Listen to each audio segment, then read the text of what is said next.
Hey, so continuing on.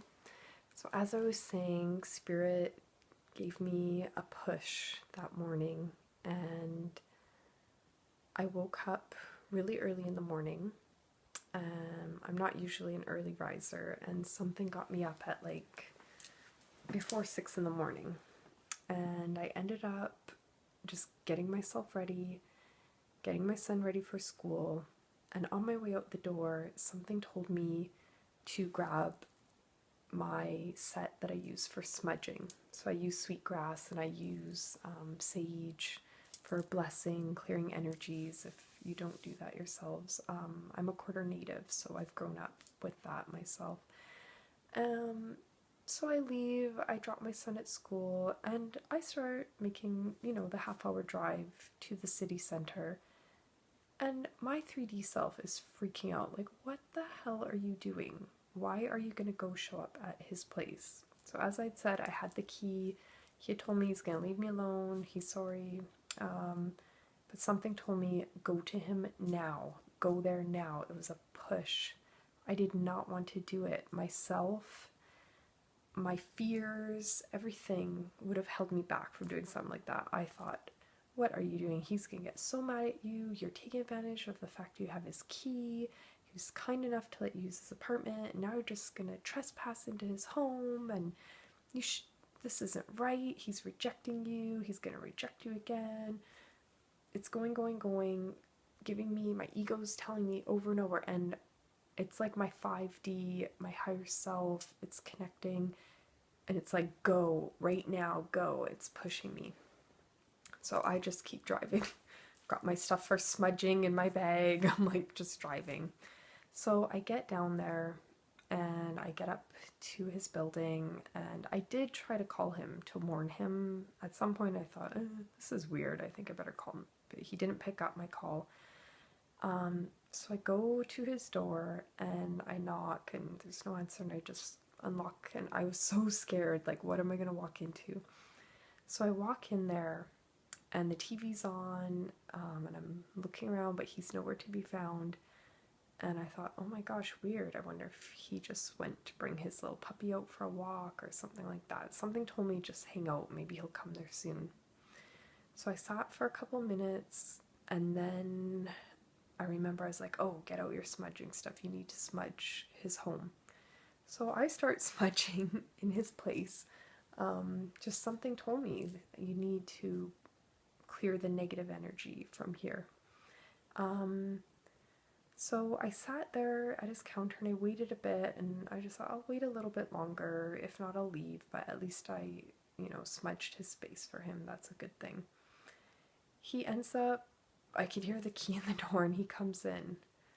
And oh my goodness, I gave him a heart attack. He was like, like, he was not expecting me to be there. So I was just sitting there, and I thought for sure he's going to be mad. I thought, oh my God, he's going to get so mad at me, but I have to do this.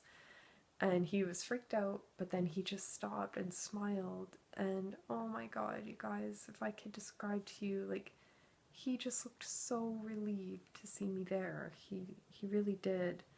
And he's like, oh my goodness, what are you doing here? And I just said, I just got up, I gave him a hug, and I just said I didn't want to leave things the way we ended off. And he's like, oh, and he's like, wow. He's like, can you always be here when I walk through the door? And I was like, oh my goodness, like, that's again, such an opposing statement to what I got the night before, which I thought he was rejecting me.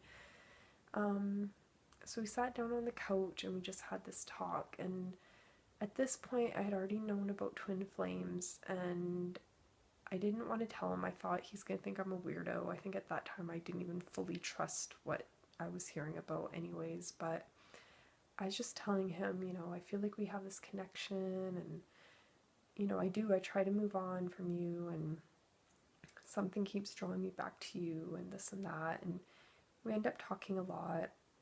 We cuddled that day. It was like very rare for us. We did not make love that day. We just cuddled. He fell asleep, and something in me, it was like I was transmuting energy for him. I was just sort of healing. Something was happening and it had happened a couple times before that too, where there was nights I would sleep over at his place and I couldn't sleep. I would just be there, and I felt like I was just transmuting. I didn't know what I was doing at the time. I just felt, oh, I need to ground his energy. Oh, I need to help him to heal. Oh, like, and I'd be awake, and I couldn't sleep. So that day I'm there, and we're doing that. We got up, we went for breakfast. After breakfast, you know, he's gonna walk me to my car. I had to get back to pick up my son from school, and I just wanted to keep it short and sweet. I didn't want to push him. He seemed delicate in a way, like stuff had happened, I've since found out, when he was back where he lives. There was a lot of drama with his ex and in regards to his son and things like that. He was really hurting a lot, and he was in depression, and it's like I knew without him even telling me. I just knew, and I knew I had to go there that day. So when I was leaving, he saw my bag that I grabbed, and he's like, "What is that?" I was like, oh, how am I going to explain this to him? Like, he has no idea what this smudging is. So I said, oh, it's just this thing, like, we do it in my native culture, and some other cultures do it. It's like you burn this, and it's supposed to clear away negative energy. And he's like, you brought that over here. You felt there was negative energy here? And I'm like, yeah, I did.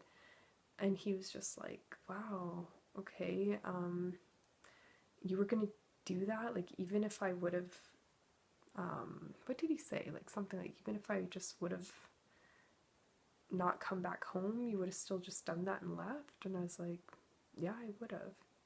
And to back up the story a little bit, at one point before this, his ex and son, he had flown them out again. I forgot to add that on my last video.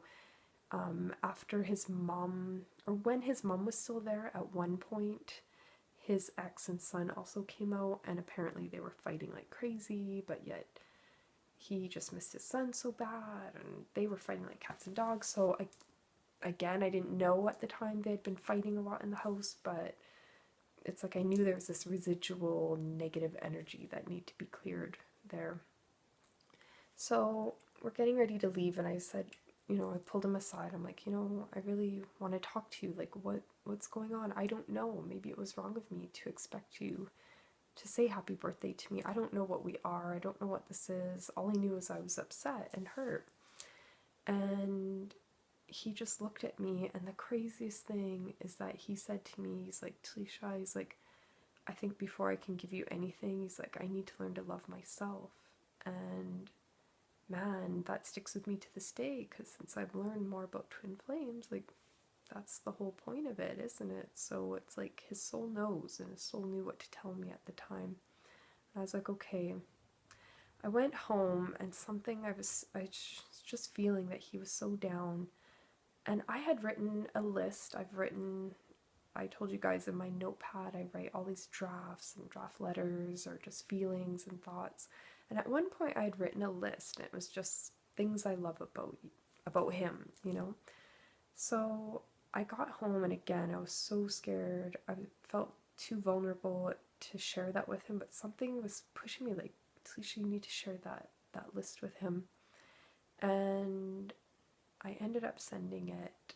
And again, I was so scared, like, oh, I'm probably coming on too strong. He's gonna get freaked out. He's gonna think I'm such a weirdo. I smudged at his house. Now I'm like, I showed up there. Now I'm gonna send him this list of like what I love about him. He's gonna think I'm obsessed. Nah. I sent him this list, and I said, I don't know why. I felt like you should know these things. And I sent it to him. And it was just so simple. It was like things that I'm attracted to about him, or that I love that he treats service workers with, you know, kindness and respect, and he gives money to homeless people whenever we're walking by them, and things like, you know, that he has beautiful eyes with long eyelashes that I love looking into, or just random things, you know, that I love about him. Even silly things like he has really good cleaning skills, or he's a really good dancer, or stuff like that. And after I sent it to him, he was so emotional about it. I could tell it really touched his heart and his soul, and it's like he needed to hear it. Again, I know I was guided that day to help him. I don't know what was going on in his mind in the background. I don't know, you know, I know now, and I can feel it, that he was very, very depressed and very low. I'm not saying he would have killed himself or anything, but something really pushed me to really help him that day. It was really, really important, and I was pushed and listened to that guidance. And I was more vulnerable than ever, but yet I was rewarded. He came so close to me after that day. He just opened his heart to me more, and he started spending more time with me. His friend came to town shortly after that, and this time with his friend, he just included me so much. He kept, wanting me to join them, and we would do these fun events. We went and rented bikes and rode bikes around Stanley Park, which is a beautiful, beautiful park in Vancouver. We went to do like video arcades and kind of we went on some hikes, and we went for things to eat. We went out dancing. We kept doing these amazing things, and just to be around him, I just knew I was healing him all the time. There was one time when his mom was in town and I had slept over, and I forgot to tell you guys about this before, and I was so unsure about things. One of those nights I was up all night and just felt like I was transmuting for him, healing him. In the middle of the night, he blurted out in his sleep, he said, "Talisha, we really are proper connected, aren't we?" And I was like, "Yes, we are." And he mumbled something that sounded at the time like he said, "I really do love you," but it was kind of like, it was very mumbly that I couldn't make it out for sure. But I told him that later, around this time. I said, "You said this at that time." And he's like, "Really?" And the way he said, the lingo he used was not something I would normally use, like proper connected. It's his lingo. So yeah, I was getting these little confirmations of his feelings for me and how deep the connection was. I was experiencing it, and I felt him open his heart to me, and the love, it was so strong, so, so strong. So his friend was here, we're spending a lot of time together. And at one point while his friend was in town, he was talking to me, and he was asking about my son. I'd already known him for maybe a year and a half by this point, and he said, "Oh, so have you introduced many of the guys you've dated to your son?" And I thought, oh my god, like, many of the guys, like, how many guys? Him and like one other guy. You know what I mean? Maybe I talked to a couple other guys here and there that liked me, but really nothing. And I was like, no, of course not. And I don't know, he just seemed to be hinting at it, and I thought, oh my gosh, I didn't want to scare him away, but I thought maybe he wants to meet my son. And so I just said, "Oh, maybe you can meet him sometime if you'd like." And he's like, "Oh, that'd be lovely." I was shocked. I did not think he wanted to meet my son. So we planned a little activity for him to meet my son, who's, he was 8 years old at the time. He's now 9. And so yeah, we planned an activity, and I brought him, and oh my gosh, my twin was amazing with him. So good. He wasn't trying too hard, it wasn't pressuring him. And my son just really seemed to admire him. It was incredible, like, how much my son liked him. And he was so respectful. He just really gave space. He didn't want to sort of step on toes or anything like that. He just really gave space and was so kind and good to my son, and my son really liked him, and that was very intense for me. And even him and I, right after that, things got intense, and again, he pulled away a little bit from me. I remember the day he met my son, he seemed so close to me when I saw him right after that, but then he pulled away. It was like it was getting too much for him again. So that happened. And then, yeah, we just continued doing things together, and we were just getting closer and closer, but yet again, it came up that he was going to be leaving soon, and we knew we were going to have to part ways again. But this time I was so confident. I just thought, no, nothing can bring us apart now. We would spend our days just cuddling and being close, and making love was just, again, getting better and better and better, and just the connection. There was some nights that I can't, again, describe it. It was just so intense, so deep. My heart feels warm just imagining and remembering just being around him, just that feeling of closeness, just cuddling with him. It's like the greatest feeling ever. Just watching a movie and falling asleep in his arms or something like that. It was the best. So the time was getting close for when he was going to leave, and it was really difficult knowing I was going to have to say goodbye to him again, but I was just trusting that I was going to see him again. And the day came, and for some reason I didn't want to cry in front of him. I was really holding myself together, and he left, and I didn't cry, but as soon as he left, I started crying so hard. And even in the days before he was leaving, I just kept crying and crying and crying. It was just so difficult to see him go, but I just kept thinking, oh, okay, I'll see him soon, and he'll be back for work again in a few months, we'll be fine. And that was now, the last time I saw him was then, and that was 9 months ago now. And it's been more challenges since then. It's like you get to this point that you just think, oh, okay, we've made it past the hurdles, now we're here, and then it just pulls apart again. So he went back home, and before he had left, he had been mentioning getting a tattoo of my name. That was like, I thought he was joking. I thought he really wouldn't do it. And I had this idea because my name is Talisha, it starts with a T. So he was saying, oh, maybe I'll just get like Talisha or I love Talisha, like here or there. And he ended up, I had mentioned to him, why not just get like a simple small T that looks like a cross? And we know that that's what it means, is a Talisha, like a T for my name. I didn't think he'd really do it, but he had been home for a while, and again, he was pretty quiet with me. I thought, oh, here we go again. And the next time I talked to him, we talked on FaceTime, and he's like, oh, I got a new tattoo. And I was like, oh, you did? Oh, what is it? And he showed me, and it's a big, huge T on his shin. And I was like, oh my goodness. My heart just dropped. I felt really special to him in a way. And it was funny because I was like, oh my goodness, I can't believe you got it. And he was like, oh, well, I would have gotten it anyways. It was so cute. I'm like, oh, he already has a cross on his other leg. It's so cute. And if it wasn't for that tattoo, there's some times that I really would have doubted things. You know, I feel like that tattoo gave me some kind of hope and faith. And a couple months later, you know, we were talking one time, we'd had a fight, and then we made up, and we're talking about the spiritual connection between us. And he mentioned that it's almost like he mentioned that like spirit guided him to get that tattoo. He's like, that was so weird. He's like, you know, I just woke up one day like, yeah, gonna get a big T tattooed on me.